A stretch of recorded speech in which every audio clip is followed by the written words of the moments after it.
वीरा के जादुई राज्य में, जहां नावें रंगीन सपनों सी तैरती, एक राजकुमारी अमाया रहती थी। अपने शाही साथियों के विपरीत अमाया को जीवंत तैरते बाजार की खोज करना पसंद था। यह जगह चमचमाती नावों पर आने वाले व्यापारियों से भरी थी, जो जादुई कपड़े, बोलते पालतू और नाक को गुदगुदाने वाले दुर्लभ मसाले लाते थे। एक व्यस्त सुबह, जब अमाया बाजार के स्टालों में घूम रही थी, एक बूढ़ा व्यापारी आंखों में चमक लिए प्रकट हुआ।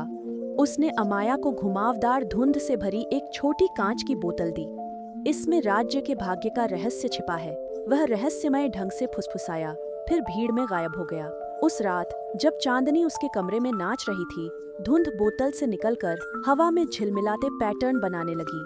अमाया ने विस्मय से देखा कि धुंध धीरे धीरे एक छिपे हुए द्वीप को प्रकट कर रही थी, जो लंबे समय से लहरों में खो गया था। उत्साहित होकर उसने इसके रहस्यों को जानने का निश्चय किया और व्यापारी का वेश धरकर बाजार की नावों के साथ यात्रा पर निकल पड़ी। यात्रा चमत्कार और आश्चर्य से भरी थी। अमाया ने चालाक समुद्री डाकुओं का सामना किया और अपनी बुद्धि से एक नकली विशाल स्क्विड की योजना बनाकर उन्हें चकमा दिया। रास्ते में उसने एक शरारती जल आत्मा से दोस्ती की, जिसका दिल समुद्र जितना विशाल था। जब वे रहस्यमय द्वीप पहुंचे, अमाया ने उसके अद्भुत इतिहास की खोज की। यह कभी वेरा के पहले शासकों का घर था। प्राचीन खंडहरों में उसे सोने का नहीं, बल्कि ज्ञान का खजाना मिला।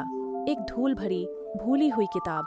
इस किताब में सभी के लिए न्यायपूर्ण राज्य के कानून थे, जिन्हें लालची शासकों ने छिपा दिया था। अमाया जानती थी कि उसे यह ज्ञान वेरा वापस लाना है।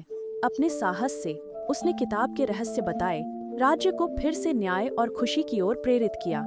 सबक सरल था, पर शक्तिशाली। सच्ची शक्ति धन में नहीं, ज्ञान और दया में है। जैसे राज्य फला फूला, अमाया ने जाना कि साहस अंधेरे में भी रास्ता दिखा सकता है। कौन जाने कोने के पीछे और क्या रहस्य छिपे हों।